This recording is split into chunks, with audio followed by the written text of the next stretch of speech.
Bron and JJ, I think they have to come to that realization. This man's 23rd year in this league. You got to make sure he's ready for the first round of the playoffs. And obviously, you got to cut his minutes down and things like that. But he also agreed with that and understands that's how it's got to be right now. The team had been playing so well before he came back, and they're going to do well this year. I still don't think that they have enough to really challenge OKC or even maybe Denver or Houston for that NBA or that Western NBA title. Are you done with coaching? Is there any thought of getting back Well, in? Three-time NBA champion, 2008 Coach of the Year, and now one of the stars of America's Real Deal on the Roku channel. Byron Scott, pleasure to be talking to you today, sir. It's my pleasure. Thanks for having me. Absolutely. All right, so let's start with America's Real Deal. This is a huge Shark Tank fan, huge fan of what's going on here, but America's Real Deal, something different than anything that's out there. Tell us a little bit about it. Yeah, it is absolutely right. It's totally different than anything out there. It's a game show, but it's a competition. It's a business show. It's all rolled up in one, and it's great for myself and my wife. We got on board because we thought the idea was just unbelievable. The concept was great. Rasha and Adam, who are the creators and the founders of America's Real Deal, he was sitting at home and watching one of those shows where he said, "Man, I wish I could invest in that company," and he figured out a way where he can make it available to the public. And it's just an unbelievable concept because it's going to be one of those shows that's going to be able to help so many people that don't get an opportunity to sit in a boardroom and get all these companies presenting their ideas to you and have them and want you to invest it. And now we're bringing it to your living room where you can actually sit there, listen to everything that's being said, listen to all the questions that we ask as icons, listen to all the questions that the Millionaire Roll asks, which are true business people who have been doing this for their whole lives, investing and running businesses. Ask these questions so we give you a little bit of a head start and give you some knowledge about the company that we're talking about investing in. And you can hit the QR code and you can read even more about the company, and you can invest as little as $100 and be a part of something special. So it is equity crowdfunding, which is high risk, high reward, but is one of those things that we're giving people and families a chance to change their lives. And I just loved it when Adam and Rush brought this to my attention and my wife's attention, and we just jumped right on board, and we've been loving it ever since. Now, did you know these guys? Or are these guys in your circle? No, Like, how did this come to be in terms of UNCC getting involved? it's funny. A friend of ours that lives here in New York, she called CC and I. She said, "It's this new game show that I think you guys should to take a look at. I think it'd be very interested for you guys to look at it. And they're looking for somebody like you guys." And so I gave it to my business manager, which I do every deal that comes my way. I said, "You look at it first. Tell me if it's something that we should even discuss, something we should just toss to the side." And he called me back a couple of days later and said, "No, Coach, we need to have a Zoom call with these people, being Adam and Rasha." And we had that Zoom call, and man, we just hit it off. We really saw their vision. Cece and I were so excited to get involved in something that could help other people as well.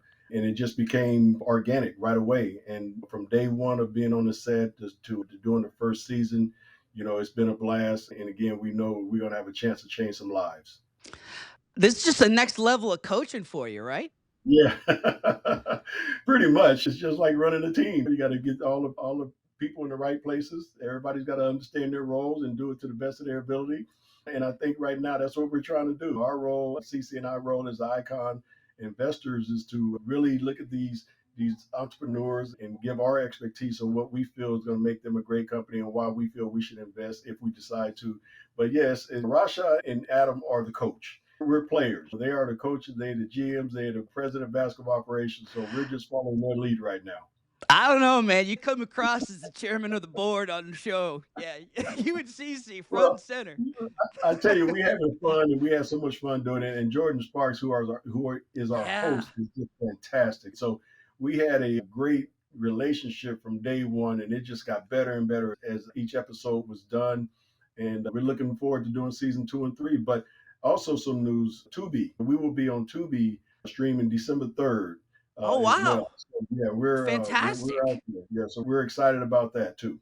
That's great distribution. Absolutely. Yeah, Roku's a huge distribution, but Tubi, that basically doubles it up in terms of yes, the amount of people. yes, And what's so cool about this is you get you're taking it from the beginning, the elevator pitch, the 60 right, second elevator pitch, right.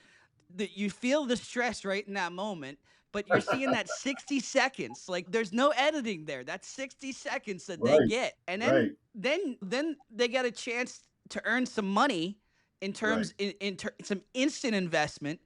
Then right, you guys go into a deep dive to figure out who gets to the yeah, investment round.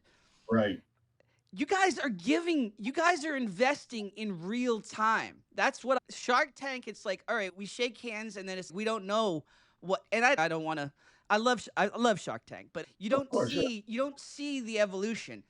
We're seeing real time how much y'all are investing, how much the icons, how much the Millionaires Row is mhm, investing. right. I was crying on episode 1 with Bit of Genius, with Oh, the being you genius. know. Oh, they were fantastic. And like you said, when you say we take a deep dive, it's a serious deep dive because it is 12-hour days of really trying to figure out if this company deserves our money and do we deserve to get in bed with them and vice versa. So it's not where we're just bringing three contestants on and saying, oh, yeah, no, we're serious about trying to help these companies become billion-dollar companies. We're serious about trying to change lives of people who are watching the show that might want to invest in that company.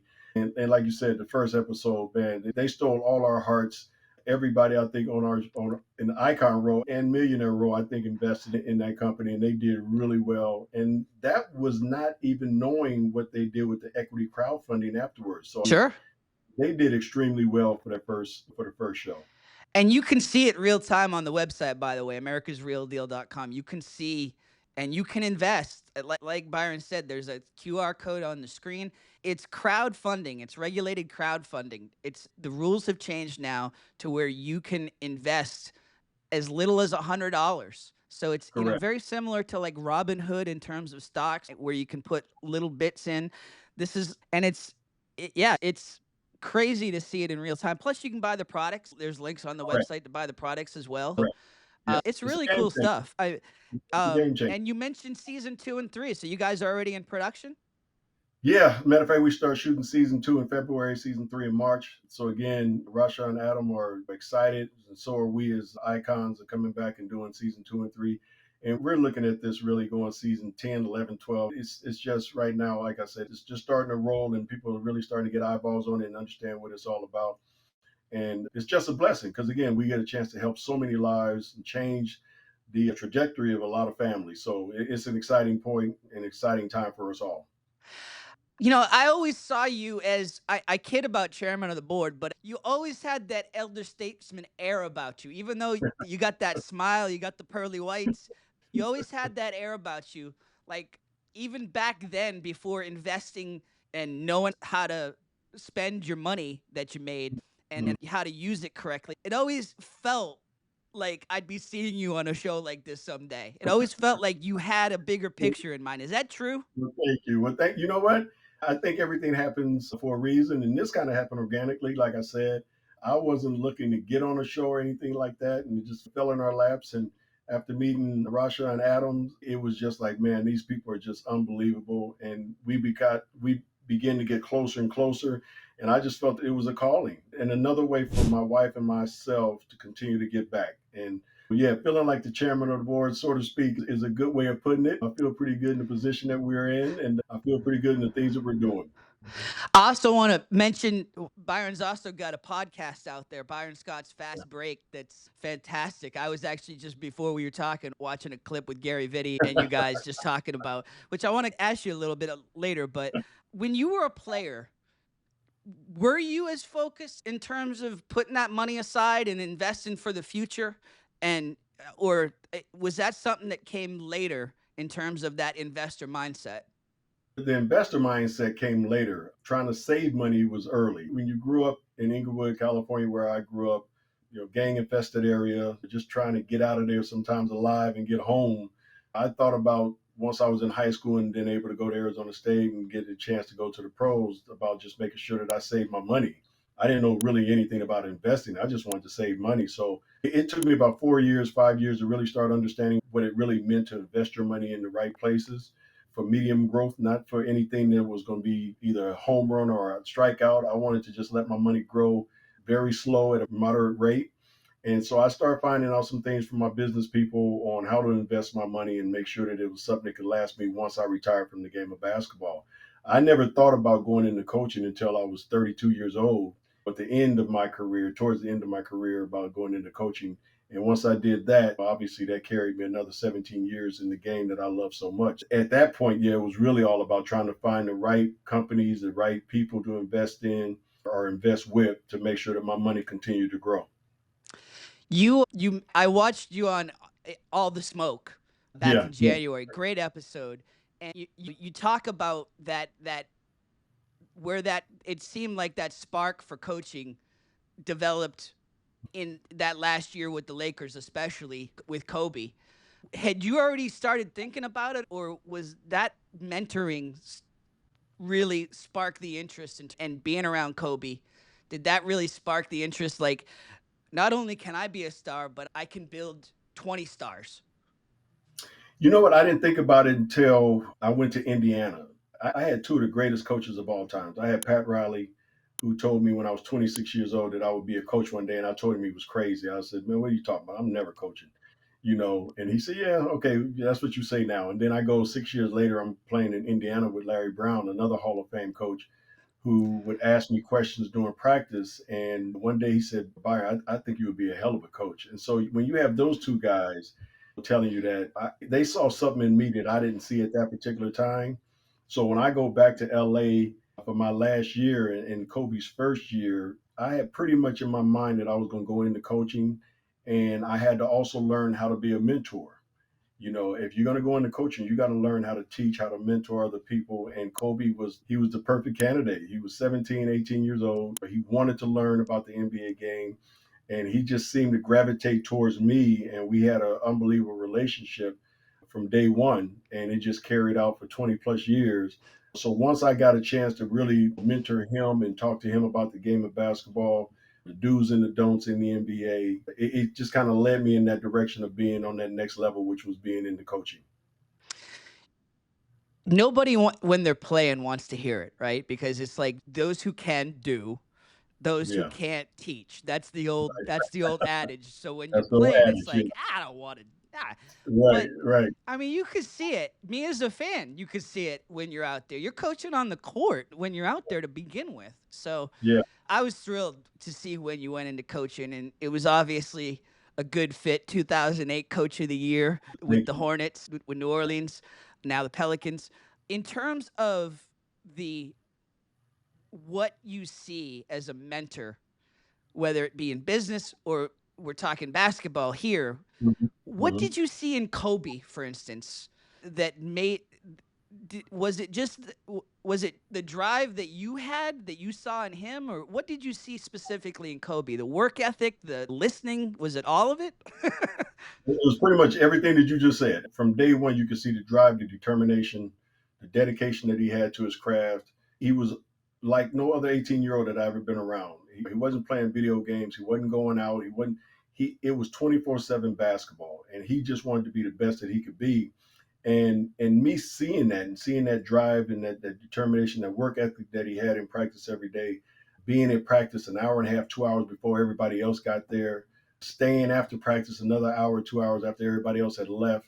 And you got to understand, when I met with Kobe, I was 36. I was at the tail end of my career. I was Sure. going on year 14. Yep. So I would have to come to the arena early anyway just to get loose and the treatment and all that. And this kid would already be on the court working out. So I knew real early, that he was going to be a great player. Did I understand? Did I know then that he was going to be as great as he ended up being, this icon that everybody around the world would know of? I had no idea he would be a five-time champion, 14, 15-time All-Star, league MVP. I didn't know all that. I just knew he was going to be great. And it just came from his words. I talked to him one day on the bench and I just said, "What do you want to accomplish in this league?" And he said, "B, I want to be one of the greatest to ever play." And I looked at him and he looked at me, and you could see with the way he looked at me that he meant it. He wasn't joking. He wasn't fantasizing. He truly believed that. And I looked at him and I said, "You will," because I saw what that kid had. And he absolutely was one of the greatest that ever played this game. Oh man, you hear the words, but then you see the work, and Right. it all comes. So yes, all the great things, but you are also a large part of the end in terms of managing his minutes. And Yeah, I'm really yeah. curious about that. We all look at the 60 points, and can you just talk a little bit about that the 60-point game in terms of just managing him within that game, let Oh my alone. God. Well, you know what? When I took over the team and was hired, he had 2 years left. And my first meeting with him was, I said, KB, listen, this is my goal for you is to get you to game 82 in your second year, your very last year, relatively healthy. Because I want you to go out the way you want to go out. I don't want you to be beat up and hurt. So I'm going to give you days off in Doesn't practice. always happen, right? No, it doesn't. And I told him I'm gonna give you days off. There's days I'm gonna call you until you don't even come to the gym. I said I gotta preserve you as much as possible. I don't need you to shoot around because there's nothing that you haven't seen that we can walk through about defending other teams and all that stuff. I said you can come in, game time, and I can tell you the game plan and you'll get it. I said I just want to put that out there for you. And he said, okay, coach, and was able to do that. Got him to game 82 in his last year, relatively healthy. But when he started that game, I don't know if you remember, he started that game like 0 for 5. Oh, And, absolutely. and I'm standing there going, man, I just don't want him to go out this way. And then he gets fouled, hits a couple of free throws, and then the rim looked like a Now we're lotion. cooking. It was one of the greatest games I've ever seen, especially for a guy who was retiring after 20 years of basketball and what he gave to the NBA. It was remarkable, and it was so fitting to me for him to end his career that way because he had put everything that he had in his body into that league, into the NBA, and he gave him everything that he could. So it was fitting for him to go out that way, as far as I'm concerned.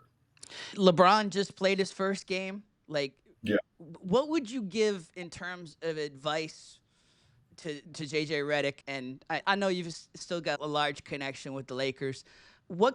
You managed that with Kobe. What kind of advice would you give to LeBron or to JJ or the Lakers trainers in terms of just how to? I mean, we call it load management nowadays, right? yeah, Like, I hate the term, that's some but that's bull, but basically yeah, I what you were hear you. doing. Yeah, I was, but my load management was no practice, not games. You don't miss games. And a perfect example with Kobe is that we go to Detroit to play, and he's sick as a dog. And I told him before the game, I said, man, you can't play. And he was like, no, coach, I got to. This is probably my last time ever coming to Detroit. These fans are here and I got to play. I don't have to play much, but I got to play. And he played. He played probably 20 minutes because I told him, I said, man, I'm going to play you in the first, maybe third, depending on how close this game is. But I'm not going to have you out here throwing up and going crazy. But he understood how important it was to play because of people who had spent their hard earned money. A lot of these young guys don't understand that. You have load management, so you're missing games that some fan might have saved up all their money just to see you play that night and you don't play.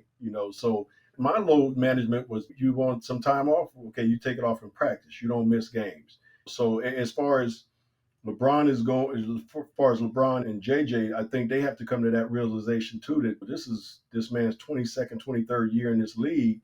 You got to make sure he's ready for the first round of the playoffs. And obviously, you got to cut his minutes down and things like that. But he being LeBron, has to also agree with that and understand that's how it's got to be right now. The team had been playing so well before he came back, and they're gonna do well this year. I still don't think that they have enough to really challenge OKC or even maybe Denver or Houston for that NBA or that Western NBA title. But they might have to make a trade or two before the trade deadline because I think the bench is still a little thin. They need a couple of more guys that can play both ways. But yeah, He's pulled off some trades the last few years. You got to get yeah, you got to say that, Rob right? he's done some hell of a trades the last couple of years. So if he can pull off another one before trade Just deadline, one more, just one more. you want more to get a couple of more guys in there, or at least another dead-eye shooter who can defend as well. I think then you elevate their chances of being Western Conference champion. But yeah, that's a conversation JJ has to have with LeBron, and he should have had it before the season even started. On this is my plan for you this year. Do you see a little bit of yourself in a guy like Austin Reaves? Just the work ethic, the continual overachieving, the working his way into stardom, right? Yeah, I love Austin Reeves because of where he's come from. Like you said, a guy that played 4 years of college basketball, was really overlooked. The Lakers get him. Now this guy is one of the best players at that position in the league. And again, it just goes back to, number one, believing in yourself, and number two, your work ethic. And he's been able to put in that great work ethic, and he has a lot of trust and a lot of faith in himself that if he goes through the process, he's going to be okay. So you got to give him a lot of credit. Each year he's gotten better and better, which is something that most players strive to do. Each year you want to get a little bit better than you were the year before. And right now they got a great three-headed monster. You know, when you talk about LeBron and Luca and you throw Austin there, that's a pretty damn good team. But you got to have, I think, with the one thing that OKC and Indiana proved to all of us last year is that you still have to have 9 or 10 deep. And so when you come off that bench, your drop can't be so significant that you got to bring the starters back in and always climb back into it. That drop has to be very little, if at all. And I think that's why OKC was so good last year. And right now, if you watch them play, they don't look like they're having a hangover from being champions. It looks like they want to do it again, which is great when you have a young team. And like you said, the depth. I mean, that's one So thing. important. That's one thing with my Celtics. I still love my Celtics, but like it's really showing this year. I mean, Yeah, I've questioned it in years, and they've still been able to pull it off, but it's a little thin in terms of what they're yeah, working with right now. yeah. It's And they're missing their best player. When you're oh missing yeah, Jason Tatum right now, it's going to be hard for them to recover from that. But like you said, when you have a thin bench or when you have a rotation of 7 to 8 deep and not 9 or 10, you are much more susceptible to those injuries that those guys got at the end of the season during the playoffs because of the workload that you have. It's kind of crazy that you're seeing guys blowing Achilles at the time during the playoffs when it's most important, and it's unfortunately. But again, if you got 9 or 10 deep, that workload is not as heavy, which gives you a chance to survive a little bit longer. as I mentioned, I was watching your podcast and I was watching you with Gary.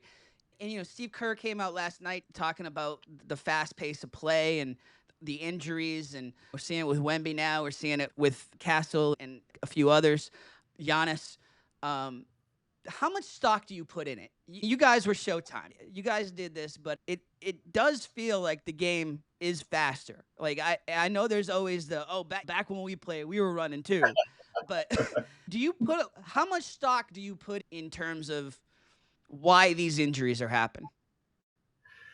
I put a little stock into it. I understand that the game is faster, the guys are bigger, the guys are stronger.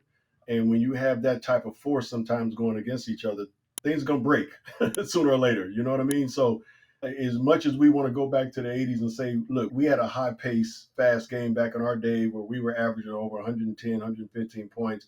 You had most of the league averaging over 100 and some points. You had to soften the rules to get these guys to average 100 and some points because the fans wanted to see high scoring. So I give it a little bit, but not much, to be honest with you. Again, I think one of the main reasons that a lot of these guys are getting hurt, I think, nowadays than they were back in our day is because they're playing basketball 24/7, 365. You have to give your body a break. You can't, season's over, 2 weeks later, you're playing in the Olympics or you're playing here or you're playing there, and then you come back. It's too much basketball. Sometimes you just got to take time off. And when we play, if we lost in the finals, we take 2 weeks off, we back to work. If we won, we take 2 weeks off, we back to work. But it wasn't always on the court. It was other stuff that you were doing that was non-weight bearing, so you didn't have those poundings on your joints that kind of helped you during the regular season. So these guys are complaining about the pace and everything, but again, training camp is shorter than it used to be.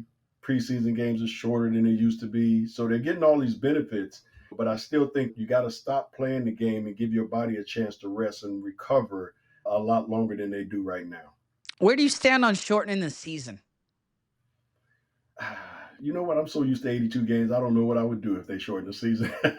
If they shorten it to 65 or something like that, I don't know what I would do. I know it would help a lot of guys, but I know the NBA would lose a lot of money. So I don't think that's going to ever That's happen. why Where I they, don't even understand the discussion. no, It's money. It's not. no, We're not. it Yeah, it's is. not happening.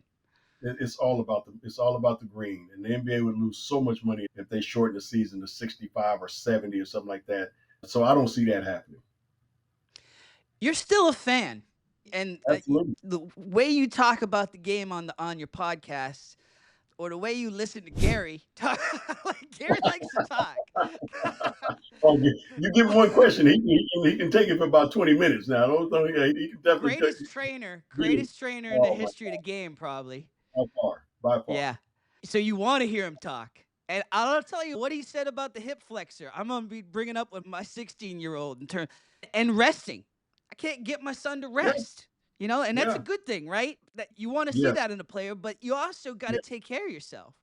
Yeah, it's the most important thing about your body is just taking care of your body and listening to your body. Your body a lot of times tells you when something's about to happen, and if you don't listen to it's going to happen. And Gary was a big component of us getting that rest.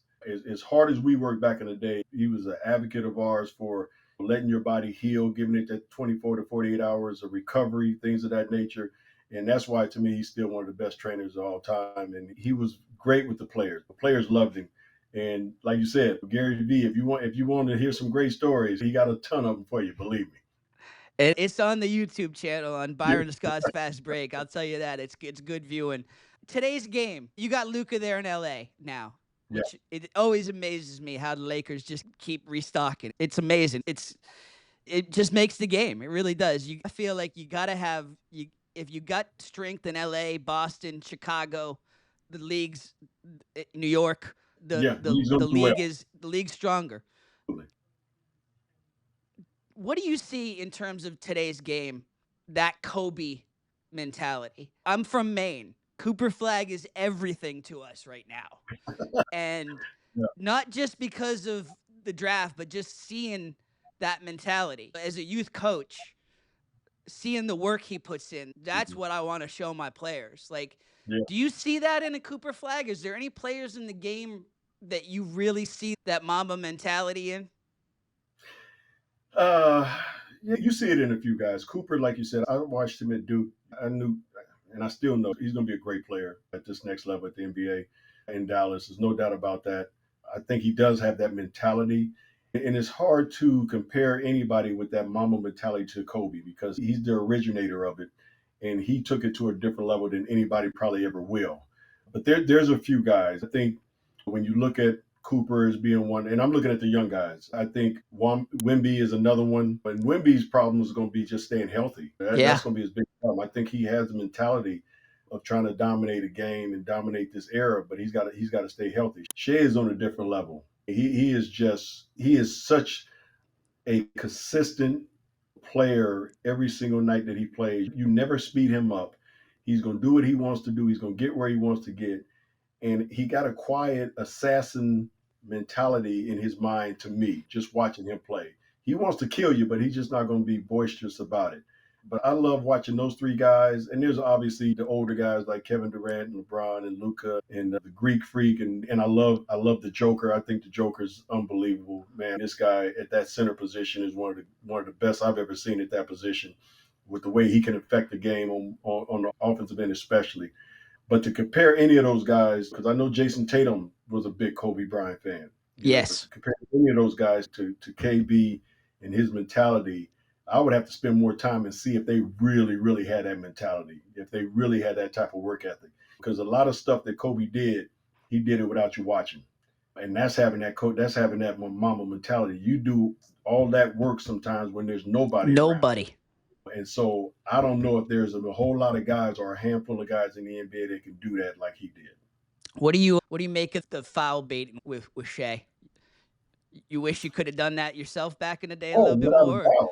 Without a doubt. If I could have got to the free throw line 4 or 5 more times a game, just baiting in the guys, getting that foul call like that, it would have been a different story. And just like this era now, this era of basketball would have been perfect for me because of the way I shoot the ball and I can get up and down the floor.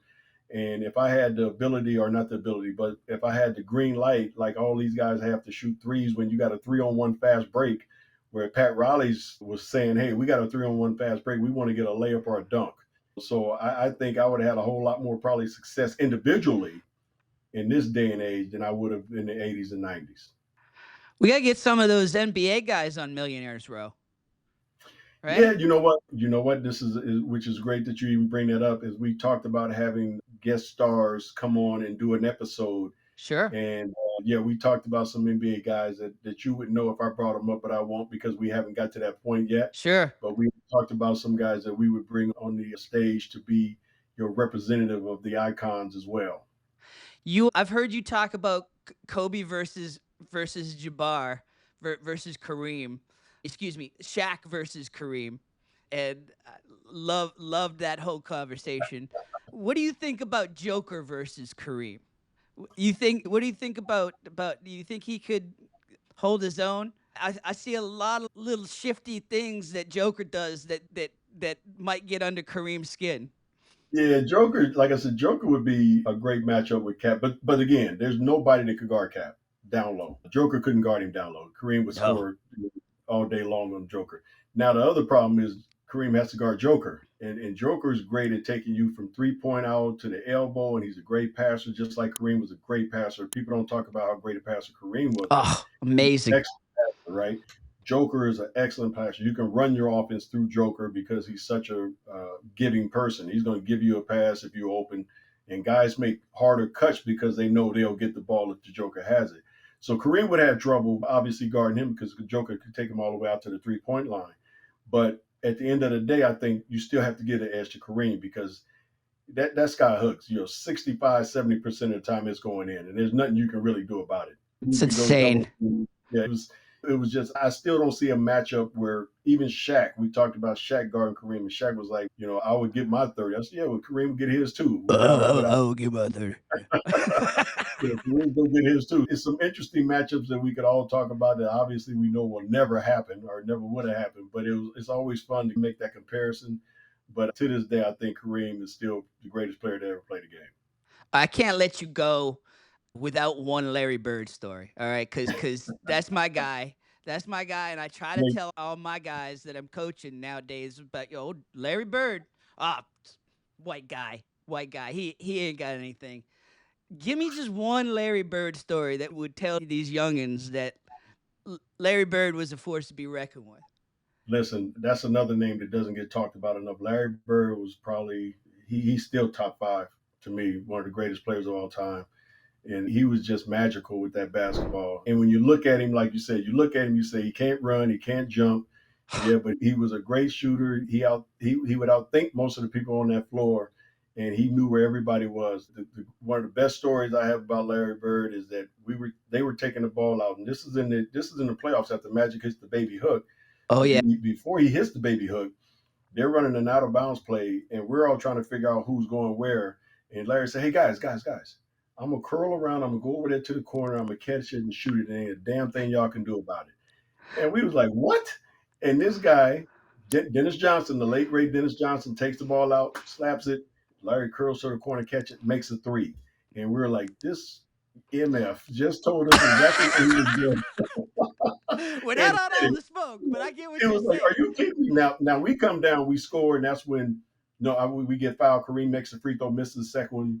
Kevin McHale knocks it out of bounds. He comes back. Magic hits the baby hook. So they come back out. Now they're down by two, and they're lining up again. And Larry said, "Guys, same play. Curled again to the corner, caught it, and he let this one go, and it was dead on line. Hits the back of the rim, goes out. We win the game. I remember after the game they're interviewing him, and when I'm telling you he was in disbelief that he missed it, he was that good and that confident that every time he shot a game winner, it was going to go in.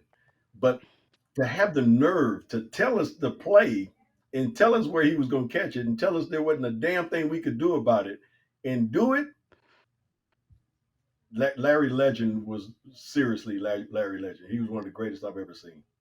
They had a Redeem Team documentary, and it was just it was talk and they were doing animation about Bird and how these guys were playing that the greatest game that nobody saw, right? When Mm-hmm. and or no, excuse me, the Dream Team and playing against the Yeah, college yeah, I guys, knew that. right? Yeah, And showed my son that. I'm like, come on now. Come on, you don't even realize. You just, I mean, yeah. Towards the end of the career, he basically needed a chiropractor on the court with him.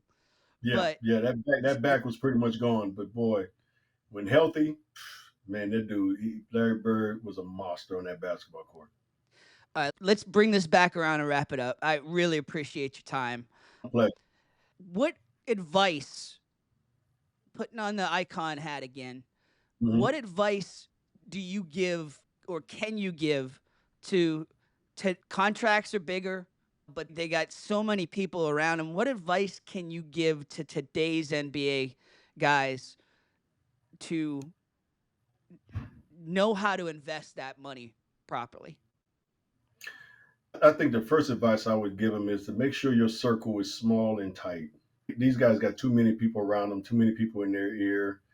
Most of them got too many yes men, just telling them everything they want to hear instead of what they need to hear sometimes. And then I said, when it goes into investing, make sure you get two or three other opinions.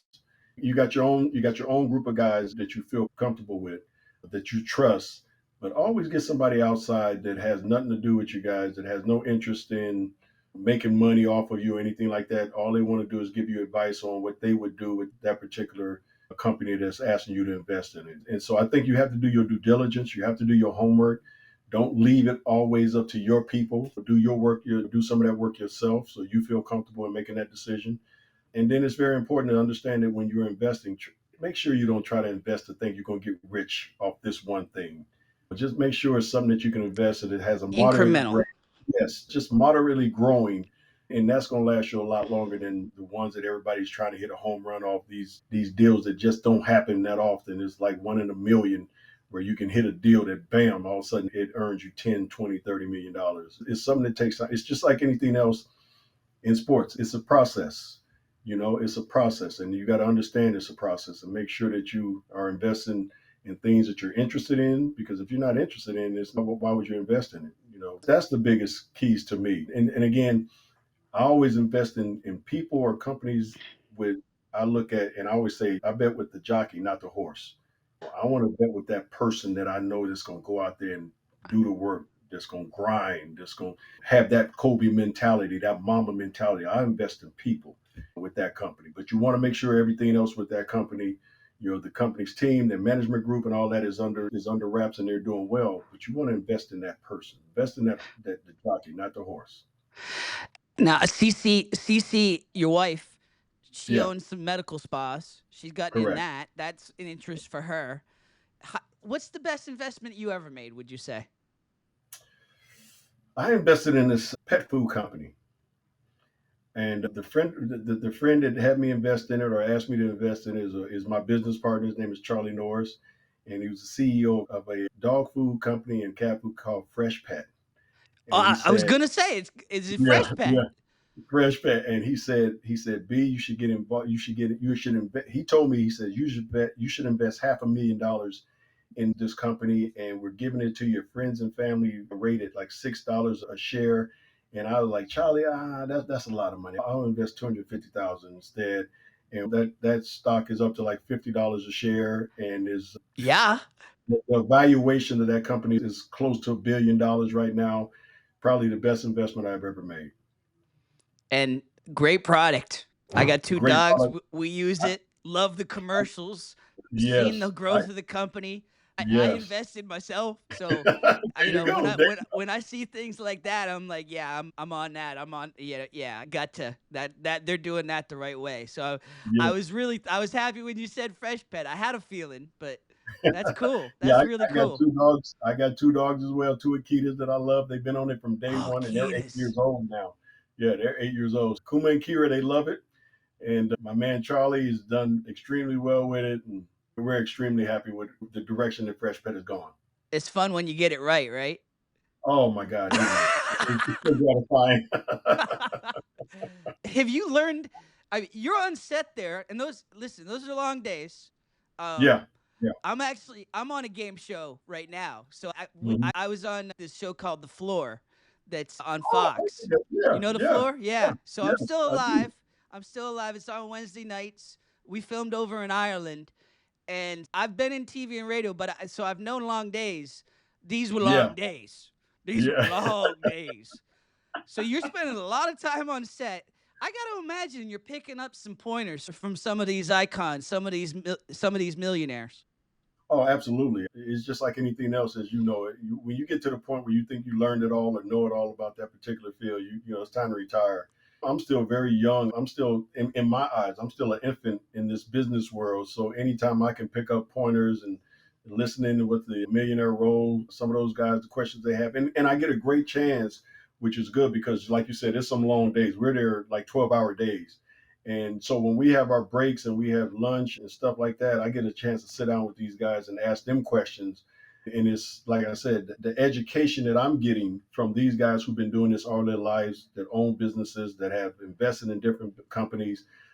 is invaluable. So I'm learning every day on the set that I'm there, and I'm enjoying that to the fullest, and I'm taking my notes and everything because, like I said, if I get to the point where I think I know it all, just like basketball, if I got to the point where I think I knew everything it is about this game, it's time to retire. And I'm not retired from the game because I still don't know it all. I still love the game of basketball, but I've taken my interest in different areas, which has been fun, and this is one of them, and I'm enjoying it. I'm getting these gray hairs, and we're men of a certain You age. won't see mine, Well, I believe was me. gonna say, you're lucky. You still look like your Showtime right now. With the Well, that's the when the shades will be bald up comes straight. into advantage, right? That's right. That's right. You don't Although your see them. boy on that boy on your show got, I can't think of his name. He got some great hair Jake. game. Oh, Yes, that's Jake. he Yeah, I got love some Jake. Yeah. crazy hair game You with got the the Wally mustache. finger. You got the Wally finger mustache. Yes, absolutely. It's fantastic. All right, one last question. I'll let you go. Who's winning it this year in terms of the NBA? Right now, as it look, I think OKC might repeat. I don't see the hangover that I thought I would see from a young team. I like them. I think they've come out this first half of the season rejuvenated and excited and determined. They've gotten up to an unbelievable start this season.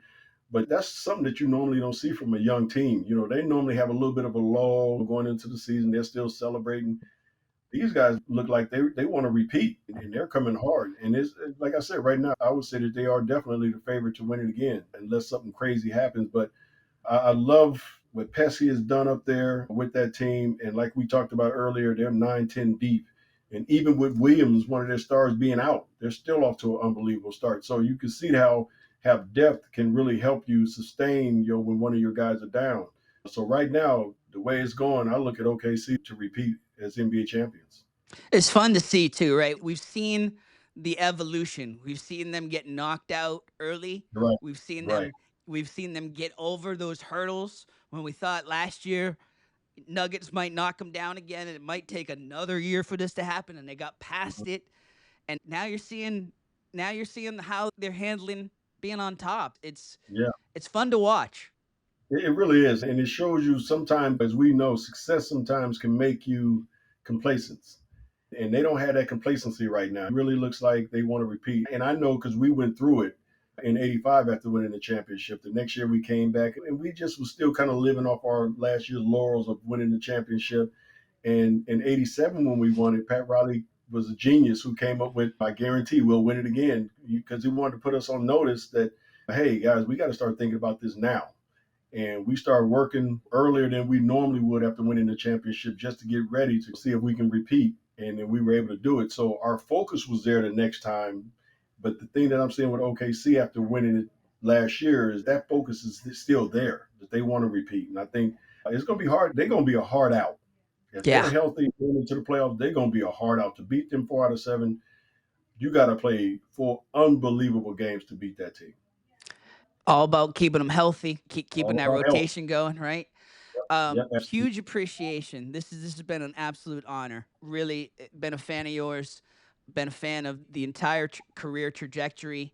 Love listening to the podcast. Again, I know we're talking about America's Real Deal, but and you know what else I love about the podcast? I love the Brandon. I'm a big on Brandon and Byron Scott's fast break right there on the mics, right there. It's right Yes, there in the sir. name. Yes, sir. It's like Yes, sir.